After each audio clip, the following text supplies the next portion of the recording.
What's up, everybody? My name is Sangeet Chafel, and this is Talking Cinema. And my guest here tonight on the show is the CEO and the founder of Samu, an OTT platform that is fast becoming a very popular medium to consume cinema, videos, short films, vignettes, and even MTVs. How are you, Nimazam? I'm great. Thank you so much for having me on the show. Definitely. Welcome to the show. And what have you been doing? I know you've been really, really busy. We've been crazy, crazy busy, but it's the good kind of busy. You know what I mean? When you're doing a lot of creative stuff, Sure. creating a lot of content, collaborating with a lot of people, and then, trying to find out the best way to take this content to the viewers. Sure. So it's been a good kind of busy. Okay. I know you guys were supposed to launch on the 2nd of June, which coincided with the International Media Day, basically. What happened? Well, actually, 2nd June was what we had planned to really launch on the 2nd of June, but it didn't happen because we faced some issues with regard to especially international payment gateway integration, which is very critical for our overseas users, especially Bhutanese living abroad, to access SAMU. So we didn't want to just make it available within the country for now and then add on the other subscribers later on. So we thought that it's best that we postpone it and then make sure everything is in place so that when users they start downloading the SAMU app, everything works seamlessly for them. Now, how does it work? I mean, there is a bit of a confusion. I know there are other OTT platforms as well within Bhutan, a few others. Samu is one of them. It's one of the major ones. How does it work? Just for the audience so that they understand how it works. Well, so basically, like OTT is actually a technology. So it basically means over the top. So YouTube, for that matter, is already an OTT. Sure. So OTT by itself is not new in Bhutan. Okay. We've been consuming a lot of content, ever since internet happened in Bhutan, through OTT platforms. Right. But for why, SAMU in that manner, it's a little different, is because, what we are trying to do is we are trying to create a Netflix equivalent platform. Okay. So if you look at how Netflix does their content, they do a whole lot of original content. They also do curating, licensing content from other production companies. So that ways we are different in that sense because we are actually creating a whole lot of original content. Okay. And besides that, we are licensing content. We've even licensed content from your organization BBS as wow. well. Okay. And we will be bringing this through internet, to your mobile phones, through your iPads, to your tablets, to your PCs, to your laptops, and to your smart TVs. So we're just making it possible for users to enjoy local content wherever they are, and in the convenience that they have in their homes, wherever they're connected to the internet, just making that possible for them. Okay. Now, would that be only targeted towards just the major cities like Thimphu, Paro, Punsaling, maybe Mongar perhaps? Because how does it happen in the remote places where, what are the Well- statistics in terms of people using the mobile phone? I mean, I'm sure you've done some sort of homework. Well, actually, if you look at Bhutan, we introduced internet only on the 2nd of June in 1999. And it's like exactly 21 years since the introduction of internet Okay. in Bhutan. And if you look at that, and mobile phones. Sure. So if you look at statistics, the last census revealed that we have like 100,000 television homes in Bhutan. But if you look at mobile phones, we have almost 700,000 mobile users in the country. That's huge. And among them, if you look at 4G, just Okay. the 4G users. Sure. So for us, 4G users are the main target audience right now because their phones, their internet, connectivity enables them to view content on their mobile phones. So if you look at that, it's close to 300,000 4G users in the country alone. So most of them are available throughout the country. All 20 Zongkaks, they have 4G coverage now. Maybe there are some pockets which is not really covered by 4G, but you still have a pretty good internet connectivity in almost all the 20 Zongkaks. And we definitely want to make sure that SAMU, subscribers are there in each and every corner of the country. So wherever there is internet connection, you will be able to access SAMU. That's wonderful. That's wonderful for all the audience who are watching this show. Samu will be launching pretty soon. When are you launching now? Obviously, you couldn't launch on the 2nd of June. When Well, are we you are planning really, to launch? really working towards launching this month. This month, So okay. probably by mid of June, we'll be able to announce the dates Okay. for the launch. Yes. Well, that's wonderful. I'm sure everybody's eagerly waiting. I'm sure everybody's calling you guys up and asking when you guys gonna launch. But just wait a few more weeks, perhaps, and then Samu will be launching.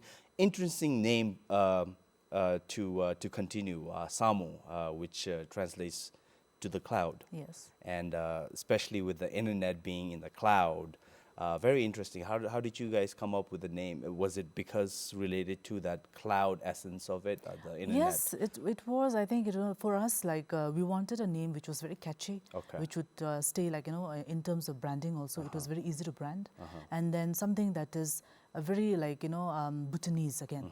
So even if it's an international technology that we're using, Sure. but we wanted a very very local name. Sure. So Samu really made perfect sense in that matter because firstly it's about cloud, right? And just like clouds, if you look into the sky, Right. what do you see? Right. Clouds. So it's there everywhere around you, Right. and you're able to see it from anywhere, Sure. any part of the world.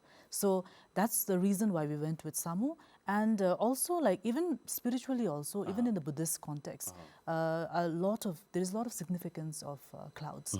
If you see, clouds are used in most of our murals. Yeah. It is predominantly used. It has a very deep meaning Sure. for clouds. So that's why we went with Samu. Well, very appropriate title for this OTT platform, and we're definitely eagerly waiting for it to launch. Now, like you mentioned, yes, there are Netflix, Amazon Prime, YouTube, which Yes. is a free OTT thing, right? What can the audience expect in terms of the content? Now, you were mentioning about the content. What can they expect? Well, what we can say is that we are working really hard with almost close to 400 people in the Bhutanese film industry, in the creative industry, to create a very, very interesting and new kind of content. So we've, if you look at the creative industries in Bhutan, we've always, it's over 2 decades old, and we've mostly our content has been films. Sure. So that goes to the theaters, Sure. right?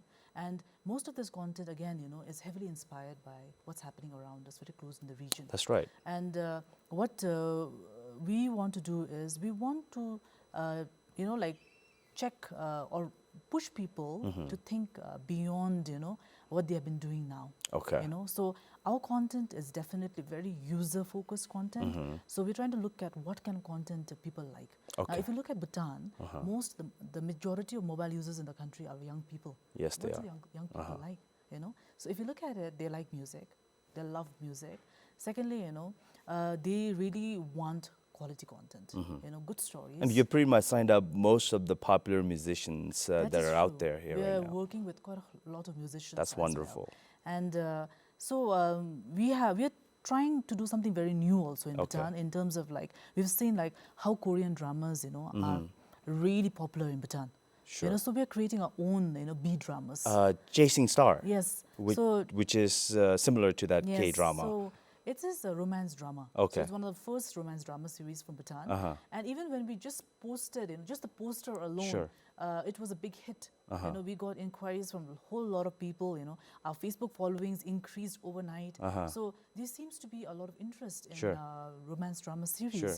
So we're looking at that. We're also looking at crime series. Okay.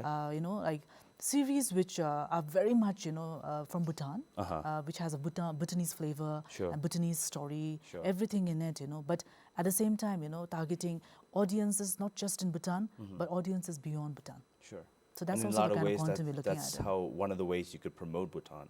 Yes, definitely. entertainment, Definitely. And sense. when we started working on the creative side of Samu Productions, what we realized is that actually there are so many beautiful stories from Bhutan. Yes, That's there are just plenty. waiting to be shared. Sure. With the world. And in the recent years, what the success of OTT platform has shown us is that language is no longer a barrier. Right. Right? All beautiful stories. And if you have a beautiful story which really gets universal appeal, It transcends yes, culture, it transcends language, cultures, borders, right, language, race, everything. ethnics, Yes. right? So we have an audience beyond Bhutan, and That's wonderful. I guess it's all about now, packaging this content, adding really good quality work to it, and then putting it up on a platform where you can access it from anywhere. So so far, if you look at the creative industries in Bhutan, because of the distribution was one of the biggest challenges. We only have 3 theaters, and now because of COVID situation, even those theaters have remained closed since last year. So an online platform would definitely give even the filmmakers an alternative platform for distribution, and they can get their content across Bhutan, in just a click of a button. So we're trying to make that possible for Well, even it makes for it the film. easier. Yes. It gives it that much more options for the audience to consume these kind of contents and Yes. whatnot. Now, in terms of distribution, how does that how does that work? I mean, well, the mainstream media, I mean, mainstream film industry, they normally distribute it through the cinemas. Yes. Now, OTT platform, like, do people have to pay? Like, how much do people have to pay, basically? So it's when we looked at the pricing, we considered a whole lot of things. We wanted to make sure that if you look at Bhutan, okay, one of the biggest barriers to online businesses is actually the cost of internet. Okay. So our internet data cost is quite high in the region. So we have to keep that in mind also when we did our packaging for our services. So because we really want a lot of people to enjoy this service, which meant we have to make it very, very reasonable. Right. So based on all those data and the spending pattern that we saw over internet, we have actually have 3 plans for our subscription. So the 3 plans is like the basic and the standard, and then the premium plan, and everything is similar in those plans except the number of people who can use one account. Okay. Now, for example, in the basic plan, it's only for one user. So either you use it on your laptop or your mobile device, but you will not be able to use on both of these devices at the same time. That's on So the that's basic level. That's the basic level. Okay. So all the content is same, even on the premium level, except the number of access that you get is different. So that one starts, the basic starts at $299 per month. $299 per Yes, month. per That's month. very reasonable. Yes. So if you look at a Bhutanese film, you normally would have to spend 200 to 250 when you for go to the one theater. Theaters, yes, Right. for one film. Right. So we are bringing you 30, 40 films in a month, Right. at $299 per month. That's and wonderful. the most expensive package is the premium one, Sure. which is $599. So you and can have your 4 entire users. family. Yes, 4 users. A family of 4 could easily use Yes. it on their You devices. can use it on multiple devices, and for example, you and your partner, Sure. both of you can watch the same film on 2 different devices Sure. in your homes. Or 2 different films. Yes, 2 different films from the same user account. That's wonderful. Yes. And then I understand you also have this weekend type of thing. Yes, we talked about distribution earlier, right? Yes. So we really wanted to enable the Bhutanese film industry, to take it to a whole new level. So currently, like I said, only 3 theaters, right? And if you want to take your films beyond Bhutan to Bhutanese living abroad, that's another challenge altogether. Very so much so. We have created a platform called Samo Weekend Cinema, which is like a pay and watch kind of platform. Okay. So it's like a video on demand platform. So every week we'll have like 1 or 2 latest Bhutanese films that you can pay and that you can watch within the 48 hours span. So and for that particular deal, do you need to be registered SAMU customer or? yes, You you have to do be. have to be a Okay. registered user. Okay. That's basically, we want to protect customers. Sure. So also we want to protect our system as well, Okay. from unidentified users. Sure. So because of that, we do have a registration process. So, and then the films there start at Nultrum 130 per film. Okay. So you just pay 130 Sure, and you per could have film. it for the weekend. Yes, and you can Okay. watch it anytime during the weekend. Wonderful. Yes. Another thing that I wanted to get into it, and you sort of mentioned it, the security aspect of it. Now, that's another big question that everybody is sort of wondering. And piracy is a huge thing these days, Definitely. all over the world. How are you guys protecting your content and the issue of copyrights and things like Well, that? like at Samo, we have a 3 tier content security system. So one is at our production partner level, where we're actually creating this content. So there is a system that they have to follow to ensure that the content is protected at their level, at their premises when the editing work is going on. So that is one level. Second level is when it comes to our office, the archiving system, the server system, and within our own office, who manages this content, who has access to our servers. So we have second level of security there. Then the third one is content security is on our platform. So number one, we use a whole range of like the best practices Sure. globally, Sure. because we already have a very small market, you know, so content protection is a very high priority for us. Definitely. So we have like, number one, you'll not be able to use Samo without a login ID. That's Okay. one layer of protection. Number two, you know, we use something called tokenization and AES encryption, which is a global system of protecting content.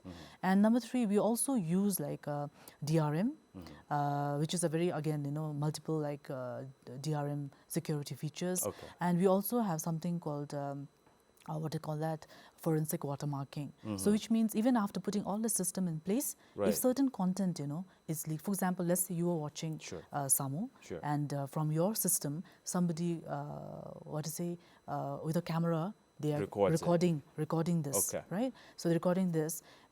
This particular content, if it reaches us, you know, and we know it's been pirated from Sure. our system, we will be able to use the transparent watermarking features to track, you know, exactly whose login Sure, ID, which sure. user ID Sure. from where this With the content IP originated. address and all Yes. that stuff. Yes. So we have all this in place, but we are really hoping, you know, that because the pricing is so nominal, just Sure. $2.99 per month, That you're we hoping really people feel, won't you know, really that people will pirate. not take the trouble to pirate content, you know, on Samo. And on the app level, screen recording is prevented. So you cannot do any kind of screen recording on our apps. Sure.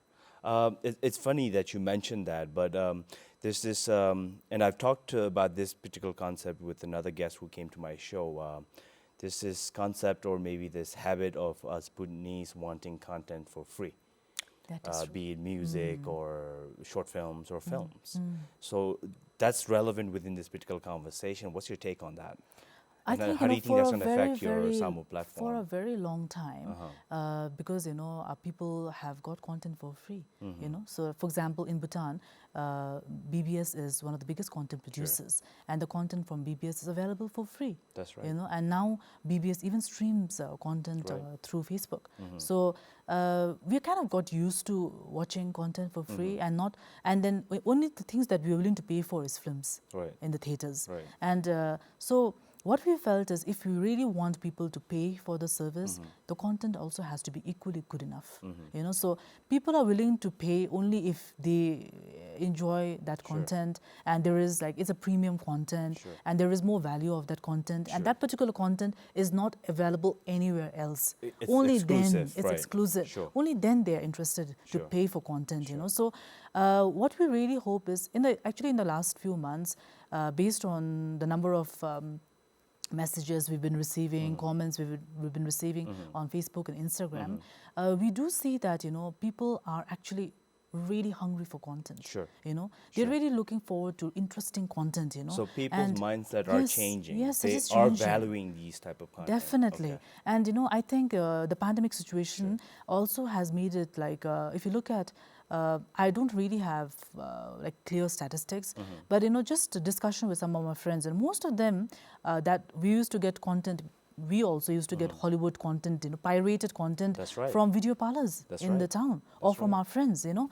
But after, in the last 2 years or so, because Netflix, Amazon Prime, they are so cheap. Right. You rather get, you know, pay Right. and watch this content, Right. because then you don't have to take the trouble of, you know, taking a thumb drive and requesting your friends, or buying content And most illegally. people these days already have a Netflix account, even here in Yes, Bhutan. yes, That's right. that is true. So I think now, you know, among a lot of educated Bhutanese, you know, young Bhutanese, they already feel that they don't mind paying for premium content. You know, so as long as the content makes sense to them, it appeals to them, they don't mind paying for it. So we are really leveraging on that particular growth also. Sure. Another thing that I would like to talk about, maybe perhaps the copyright and the intellectual property thing.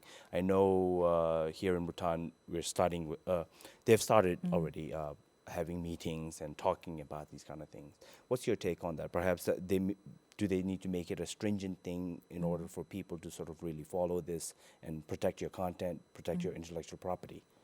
To be honest, you know, I think we as a country will have to do so much more, you know, to really, really drive home the fact that we need to respect intellectual property and copyrights. Because many of us grew up not really understanding this concept, Sure. and not really sure what it means, So I do feel that agencies who have been entrusted that responsibility in the country definitely will have to do much more now, because firstly, we already have a whole lot of films being produced in Bhutan, even Sure. before, companies like SAMU Sure. came into the scene. Sure. But now, we are talking about content that's going to go up on the On the internet. internet, which means Which is you're making yourself vulnerable. Exactly. So here again, I think it's important to educate people, Sure. to let people understand, that it's not just about copying content. It's about the ripple effect it has on the industry.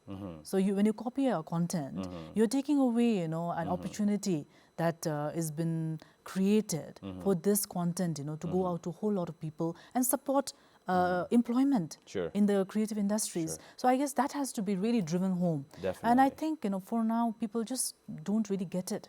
That, what it means, to respect intellectual property, to copyright and all that stuff.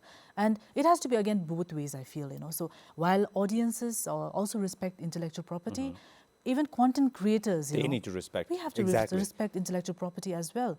And I do really feel that now with, if we have more and more OTT platforms in the country, it will really change the way, even content creators look at intellectual property. Definitely. Because what we have seen is that because our films were being shown only within the country, a lot of filmmakers used to also use music that they find online.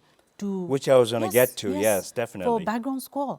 And that's also because, I think one of the biggest challenges, to content creation in Bhutan is BG score. Sure, It's a challenge. sure, So, sure. but at the same time, there's a way out of it, Yes. You can actually license, from premium BG owners worldwide. Now, internet makes it so easy. So SAMU also, we use licensed music for BG score, not in all of our content, but some of our content, because we're churning out content very fast. So we don't really have the time, to create original BG score. Sure, So sure. sometimes we have to use what's already available. Sure. But we do it through proper licensing, Sure. So we have subscribed to a global provider that's used, even BBC and Right. Netflix and all use them. Right. We've subscribed to them and we share that BG score with our original content producers. And that's how we are doing it.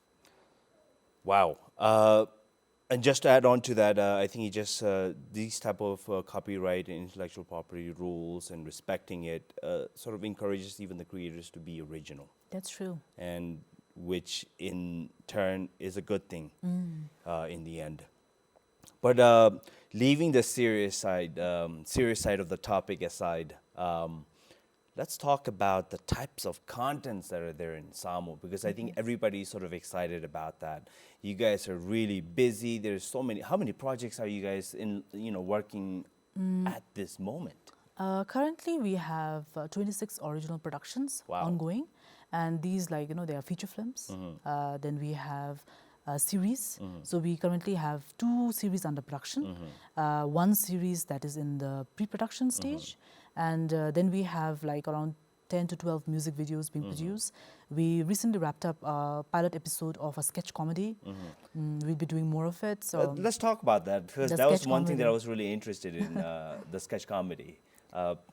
Give us a little premise on what the sketch well, comedy actually, is about. to be honest, when Kilefonso, who he came up to me, Kilipunso, who's also a Kilefonso. musician, the singer. He's a musician, Right. and he's such a talented person. Right. And he, one day just sent me a message, and he told me that he wants to work on a sketch comedy.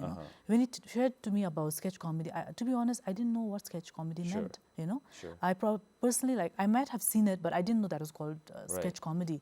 Then he sent me a couple of samples of British sketch comedies. Okay. Then I looked at it, and I got an idea of what it actually meant. Sure.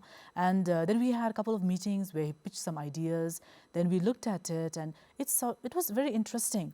But at the same time, it's totally new. Sure. We don't have Within the Bhutanese context, yes. we don't have sketch comedies at all.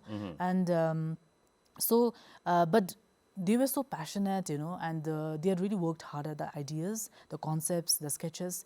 And we decided that, we have to do at least one pilot episode to see how it turns out. So we went ahead, we said, okay, please go ahead and make one episode for us as a pilot episode, and then we'll see how it goes from there. So they worked on it, and then they put a team together. They worked on it, and then when we watched the first cut, oh my God, this was during the time when I was really, really busy. We've been working day in and day out.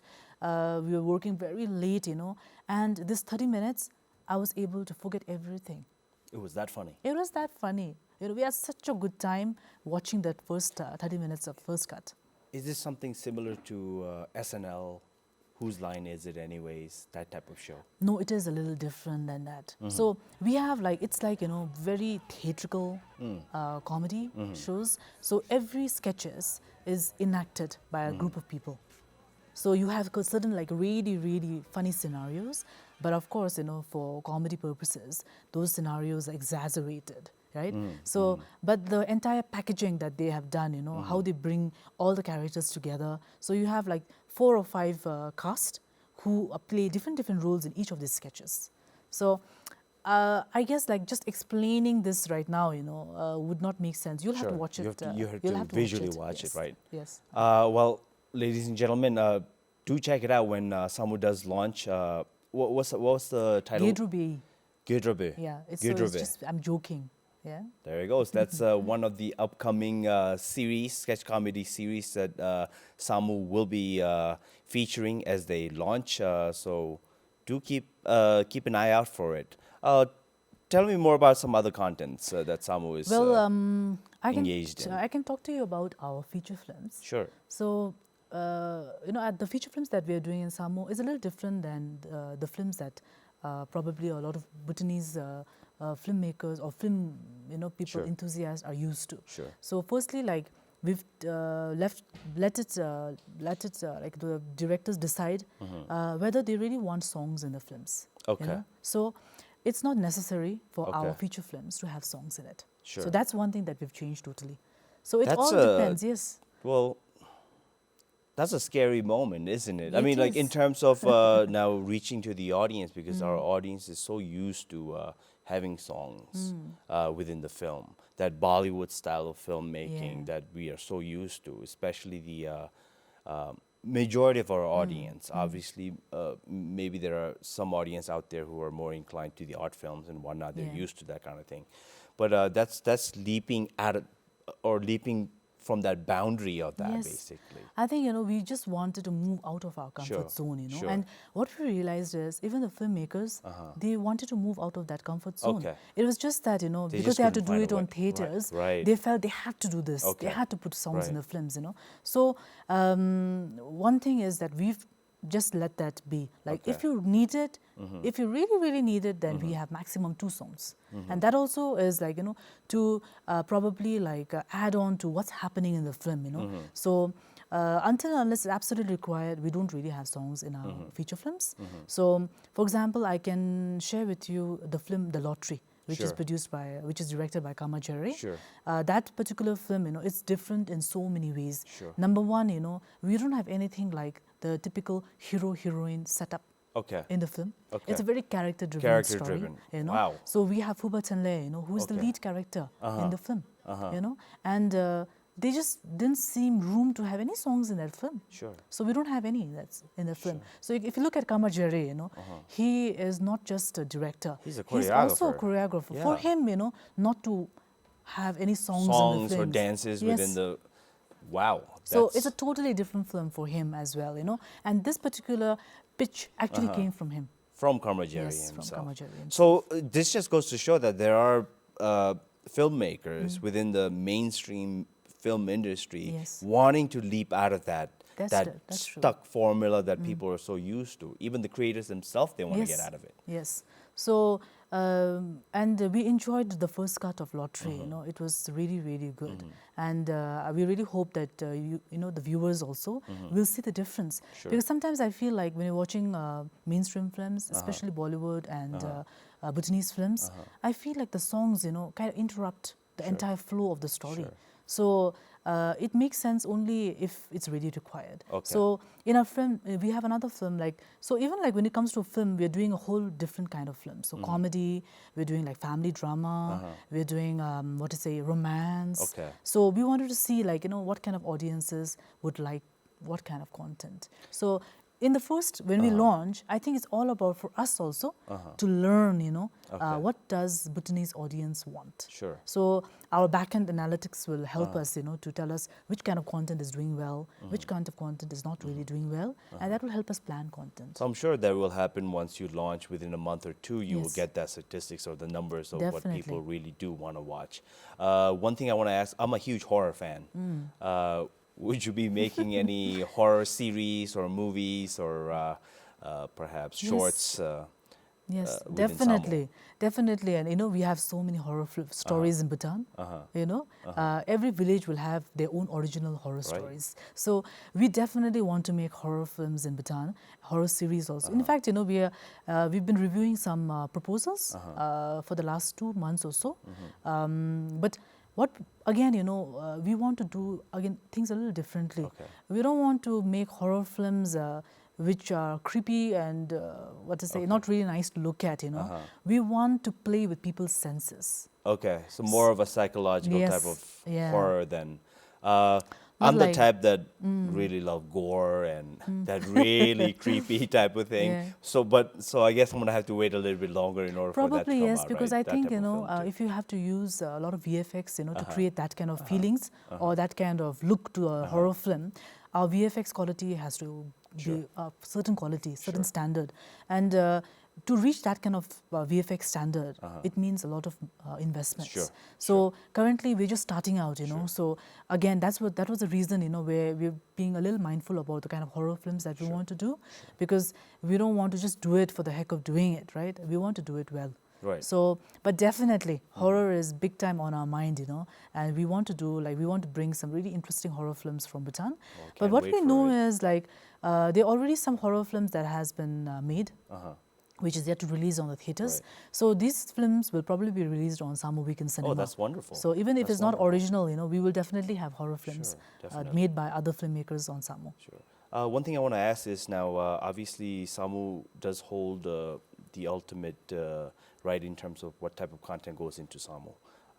Is there a particular committee where they review the scripts before the scripts comes in, before the filming happens? Definitely. How does that work within the So, Samu? Tell us right about it. from the beginning, when we started looking at content creation, we put a script review team in place. So we currently have our review members are Dishun Roda. She's one of the best, female She's filmmakers come to in the the show country. before, Yes, right. I've watched that. Right. Yeah, and we have Arun, who's Okay. also an ex-colleague and a Right. documentary That's filmmaker. right. And in the beginning, we also had TG. He was also there on the board. And we also have Pasu actually also on Okay. the board, Okay. So Pasu, we recently got him in to just from the viewer's perspective. He's not, a filmmaker, Okay. right? But he is definitely a writer. Sure. And we wanted to find out, how they respond to the scripts. Sure. So we wanted a viewer's perspective Sure. also. Their He's a input. consumer, so obviously, That's what. right, you want So, that aspect and of the... what we realized is that when we have the review team in place, it can add so much to filmmaking. Sure. So the review team are very critical, but they are so hardworking. They are very thorough with their work, and all of them are very busy people again. Right. And all we offer them is a very, very nominal fee at the end of the month, So they've just agreed to do this, because they love films.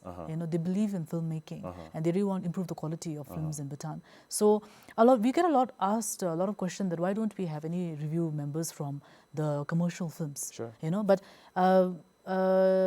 most of the commercial filmmakers, they've been very busy making their own films, and we require a certain level of commitment also. And at the end of the day, I think there is a particular technique to filmmaking. There is if that is right, that part is done well, then the film flows better. Sure. So when we did our review, even the directors are part of the review process. After the script is submitted to the review board, we get feedback. Then we have like a script workshop with them. We sit down with them, we discuss with them. Sometimes we argue also. Sure. The directors or the writers, Sure. they are very attached to a particular scene. They want it.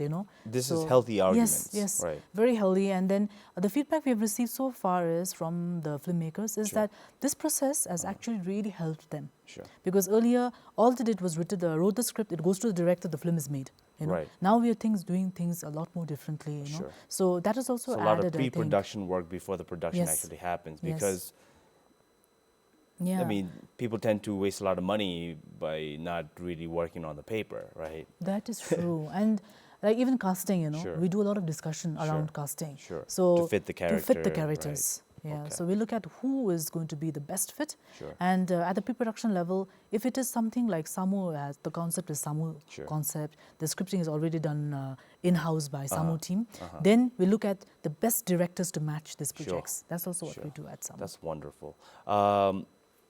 Are there any backlashes for Samu being created, for Samu being happening? I mean, if you're comfortable talking about it, perhaps, are there any backlashes from maybe perhaps the mainstream film industry, people from that, or other No, realms, other platforms? Actually, you know, perhaps? like what we have seen is that we've been given a lot of support and Sure. appreciation. Sure. You know, like I think we would not been able to come where we are right now without that Without the support. Sure. And I think before last week was it, we also got an appreciation letter from the Bhutanese film industry, Oh, the wow, Film okay. Association of Bhutan, you Sure. know. And we felt like, because I think it's somewhat like our approach is like, we want to, collaboration is very, very big for us. Sure. It's the heart, you know, of Samu. Right. We believe in collaboration. And we feel that, you know, we have a team like of full-time, like around 14 people, you know. There is only so much we can do, you know, on our own.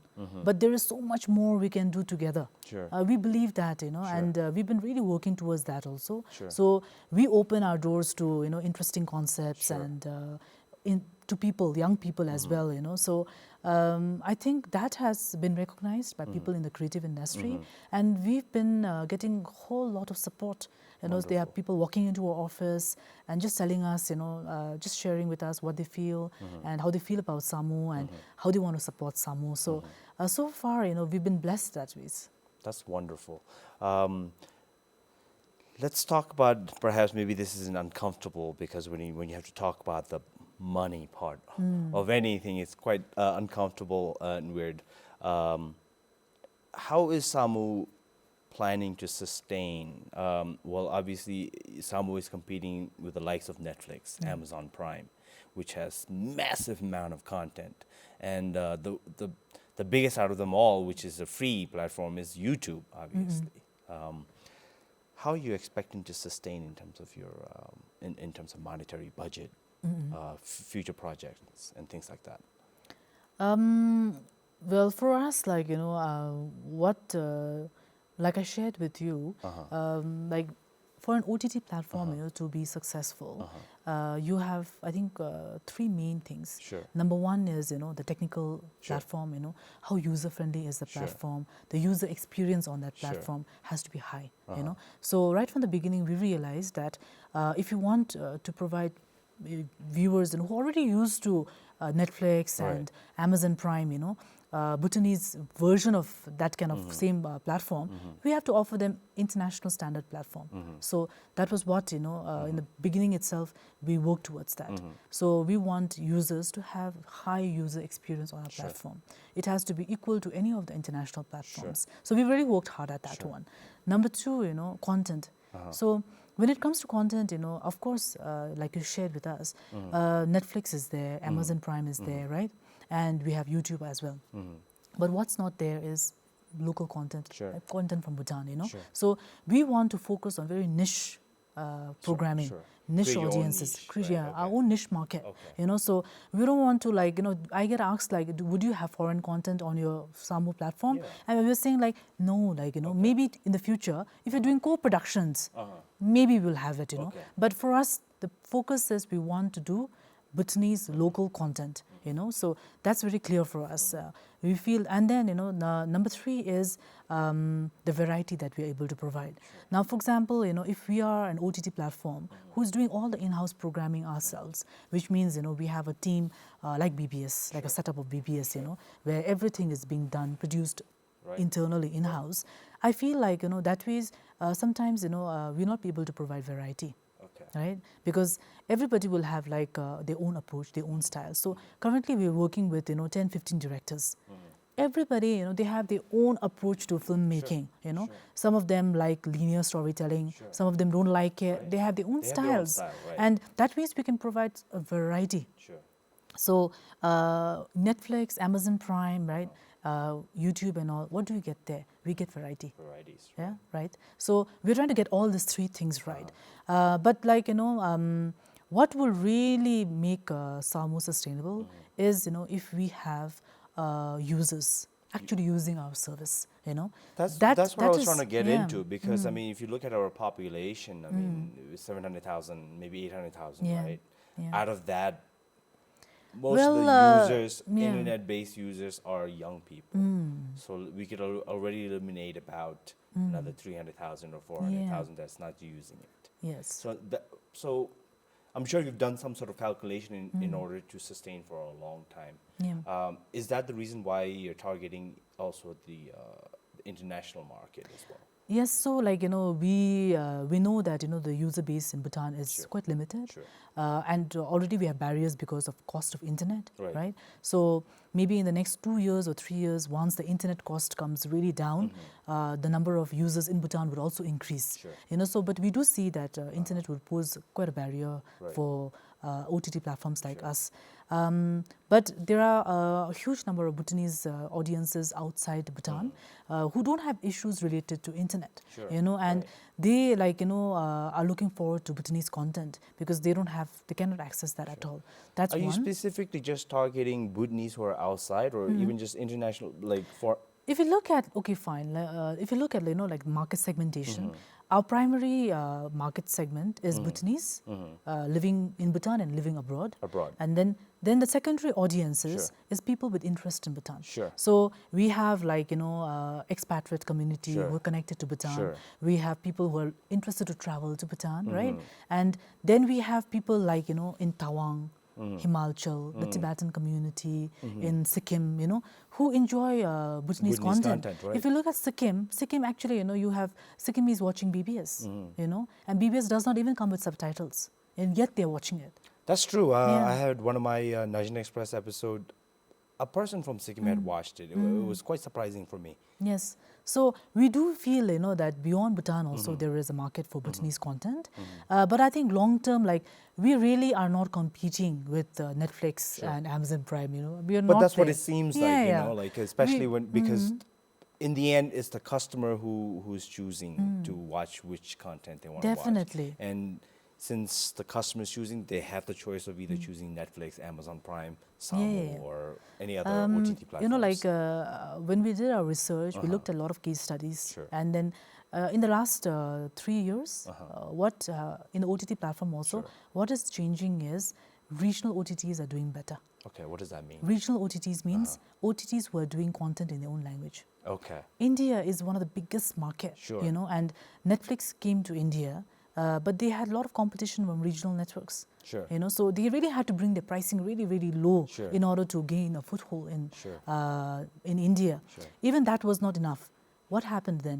Netflix started investing heavily in Indian content, in local language content. And that has given them a little bit of competitive edge. But if you look at how OTT platforms are now growing in India, there are many regional OTT platforms. The closest one is an OTT platform that was introduced in 2017. Okay. It's called Hoi Choi. It's a Okay. Bengali language channel. Okay. Since 2017 to now, they have like close to 4 million subscribers. Subscribers, Yes. okay. And then they have subscribers like Bengali is population is quite huge anyways, Yes. So their subscribers come from India, from Bangladesh, and then the global Bengali community, Sure. So and then if you look at OTT platforms, music videos is rare on OTT platforms, Right. So I think for us, we decided to do music videos because music video is big in Bhutan. Yeah, right? it's a very popular thing, Yes. isn't it? And then in other OTT platforms, if you look at Hoi Choi, the Bengali language channel, actually also does music videos. Oh, So okay. yes, because That's similar type it's of- a similar right, okay. because even music videos is big Right. in Bengal. Right. Bengalis love their music. Sure. you know, so Sure. they also have music videos. So we did a lot of case studies, and we do feel that sustainability, it's like, you know, it's all about matching everything together, bringing everything together. So And catering towards your yes, audience. yes, Okay. definitely. But beyond that also, you know, Sange, if you look at it, because of the success of platforms, global platforms like Netflix, your content can go anywhere now. You know, so if you have a beautiful content from Bhutan, you know, which let's say tomorrow, you know, it's picked up by acquisition companies that work for Netflix, Right. our content can go global. We don't mind that, you know. Definitely, We don't mind. I feel that's one of the biggest advantage, Yeah. especially if you're a creator. Yes, yes.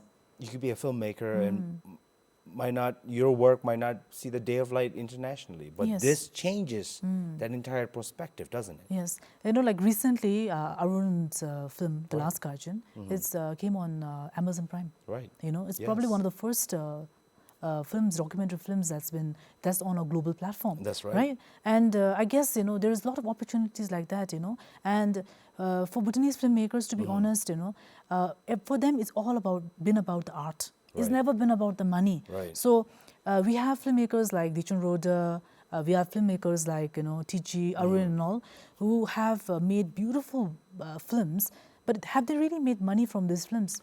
No. Not You know, comparatively. not comparatively. If you look at the Yes. Western Yeah. film industry, right? Because, you know, they have to use the services of international distributors. That's right. We don't have any That's right. companies like that. So our long-term plan also is that, you know, we want, you know, for Bhutan, you know, we would want, you know, to represent Bhutan in global markets. Sure. You know, so that our Bhutanese filmmakers, you know, they get the best deal. Definitely. Yes, so that's also there for Samo. Wonderful. Now we were discussing about the challenges in terms of sustaining and whatnot. Are there any other challenges when it comes to making content or just running Samo besides the sustainability of it? Perhaps do we think, have enough creators, enough directors, enough actors? I mean, just to You know, when As it an comes to the example. creative side, I think our industry is so well equipped. We have some of the best cameras in the country, you know. We have well experienced cinematographers. We have a lot of talent, you know, a lot of young people who are very extremely talented. What I did see was that we don't have enough people to do screenplays. Okay. We don't have enough screenplay writers, you know. Sure. That's a weak segment, Sure. you know. So we really have to work hard on screenplay. Number two, like I shared with you, BG and sound design. Okay. That's where, you know, we are lacking right now. And number three is color grading. Okay. So we have very, very few people who can do color grading in Bhutan, you know. So if you want to take your film globally, we'll have to do all of this work externally. Oh, definitely.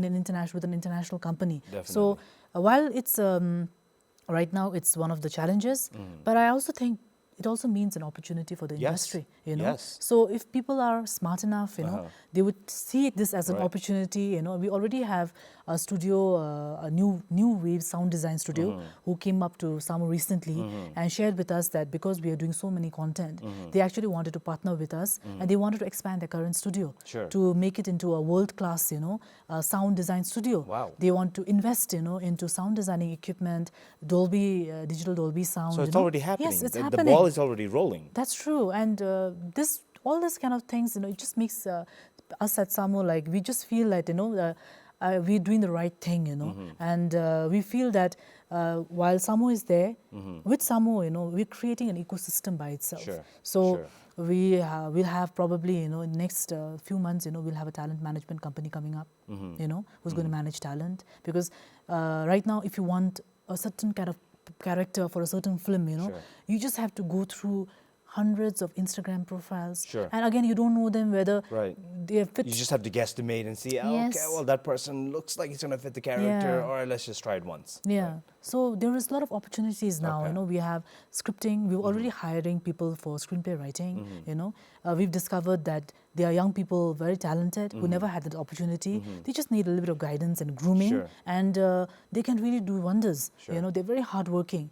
And then we are also trying to now work towards improving sound design, and then the third thing is color grading. Sure. So we have already started talking with agencies like the National Film Commission to see, how we can bring in experts from other countries, who can come to Bhutan And for train. a year or 2 years, stay here, as a resident Sure. and train our people, Wow. So we're looking at that also Okay. because we feel that, if you want to like become like a really sustainable organization, we have to take care of all these aspects, So Definitely. just SAMU doing well is not enough. The Right. entire creative industry will have to do well, and then only we'll be able to achieve Right. the end goal. Your weakest link is your biggest strength. That's true. As the saying goes, right? That's So you true. have to take care of everybody. Yeah. That's wonderful. One last thing, Masam, and this is the question that I ask all the guests that sit on that sofa. Hopefully, it's comfortable. Is it comfortable? It is. What's the advice that you would like to give for any young enthusiast within that industry, film industry, or creative arts, or now the OTT, which is just part of that now? You worked for BBS, now you're doing this, giving opportunities to many young creators, giving opportunity to even viewers to consume Bhutanese content in a different way. What would you advise? I think for young people, we do see that if you look at it, I think one of the biggest challenges for governments in the last couple of years has been youth unemployment. Sure. And they've tried to create so many opportunities for them, whether it is in the Tibet sector, whether it is overseas, but the young people, if you look at YouTube, just search for Bhutanese content, and you'll see that there's so many young people who's interested in content creation. Sure. And some of them are very talented, some of them are very original, Sure. And so we feel that we have an opportunity to really employ and engage young people in content creation. So whether it could be, as in a very technical categories like as cinematographers or as crew or production managers, or as talents in the industry, right? Or as Sure. directors or musicians or artists for that matter. There's a lot of scope.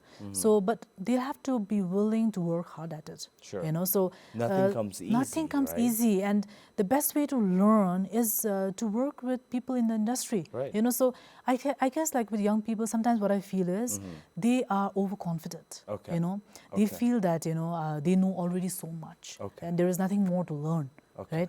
Right? And I feel that Lack attitude. of humbleness, yes, perhaps. Okay. Yes, I feel like confidence is good. And I right. really admire Right. how confident our young people Right. are. Like that ways. When we were younger, I guess like we didn't have that kind of confidence. No. So I admire Even that if in you them. did, we had to subdue it. That's somewhat. true. Right. But young people are very confident now. But what I feel is they are not patient enough. Okay. They are not patient enough to learn this. Sure. So content creation is not just about ideas. It's also about management. Sure. Right? Sure. How you manage your talent, the how you manage the process of how you process, do these things. and at the end of the day, also about letting go. Sure. So as a content Sure. creator, you somehow, and the process of creating content, you get so attached to your content that if somebody doesn't want some part of it, That's you don't want, That's you'd true, rather not Nimazan. show your film anywhere, but you don't want to cut that off.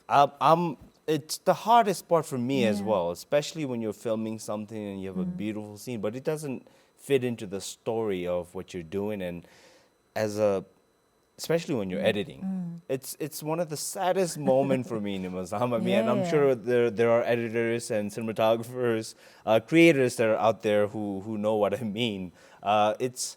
That's difficult. Yeah. Especially for me as well. It's like, there's so much attachment with that work, right? You work so hard at it, Maybe there was this particular scene, you must have shot it like a million times Oh, yes. to get it right. And then, it doesn't actually look good enough, So I guess you have to learn that. And that comes only after experience. Sure. It's not something that you Of can learn letting go. immediately. Of Right, letting go, right? right. Of letting go. And also recognizing the fact that content creation is a lifelong process. Sure. I guess, you'll never ever reach that point where you say, Right. I've created Right. my masterpiece. Right. I guess, your next work could be your next masterpiece, So It's a if you have to go, I think, continuous evolution into That's true. towards the future. yeah. So Right. I guess like if you're willing, to learn every single day, if you're willing to work hard, if you're willing to adjust, and then if you're willing to let go, you'll be able to create content that will stay a long time, after you're gone. So you It'd have to be be willing to do something that. like your legacy. Definitely. within the art realm. Definitely. Yes. Anything else that you would like to add, Nimazan? Well, we just want to share that, thank you so much, for the support that, especially to people who are waiting for Samo Sure. app to be launched. Thank you so much for your love, for your support, for your patience, and it's just a matter of maybe in the next 2 weeks, you'll be able to download Samo app on your phones. You'll be able to watch it from any part of the world, and we are a company that believes in growing and learning as we grow. So we are open to feedback, open to criticisms, and we also want to learn from viewers what worked for them, what didn't work for Sure. them, so that, together we can create, something wonderful for Bhutan. Well, thank you so much, Nimazam. You guys heard it. Samu it's a company, it's an OTT platform company that wants to collaborate and work together. And in a lot of ways, I think we as an audience also have to thank you guys, because that's something within the industry, within the art realm, that we don't have film school as per se. That's But the one way of thinking about it is like it's somewhat of a schooling for all of us to appreciate art, to appreciate cinema, basically. So thank you. And thank you for coming to the show. And please do come back once you have launched Samu. Definitely. That's going to be happening within the next 2 weeks, perhaps. And good night.